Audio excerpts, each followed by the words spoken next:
সবাইকে জানাই আন্তরিক প্রীতি ও শুভেচ্ছা। আজকে চলে এলাম নতুন একটি রেসিপি নিয়ে। আজকে আমি করে দেখাবো আপনাদেরকে কচি লাউ দিয়ে বড় মাছের লেজ দিয়ে ঘন্ট।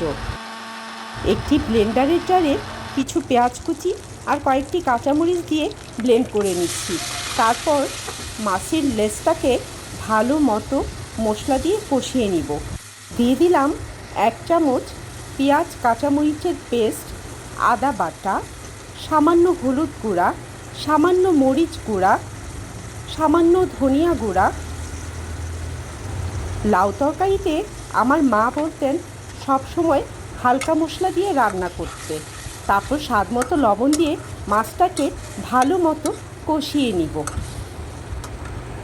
যখন কষানো হয়ে যাবে তখন আমি কেটে রাখা লাউয়ের টুকরোগুলো দিয়ে দিচ্ছি।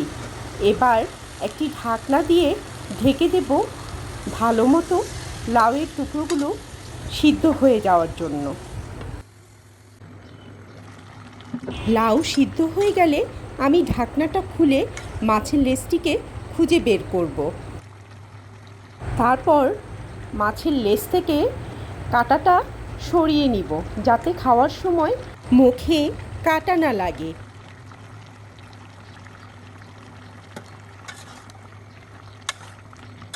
এবার সব কিছু আরও কয়েক মিনিট ভালো করে রান্না করে নিব।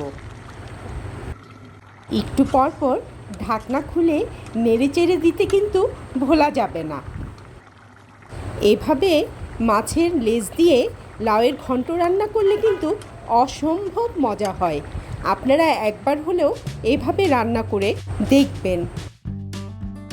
আল্লাহ হাফেজ।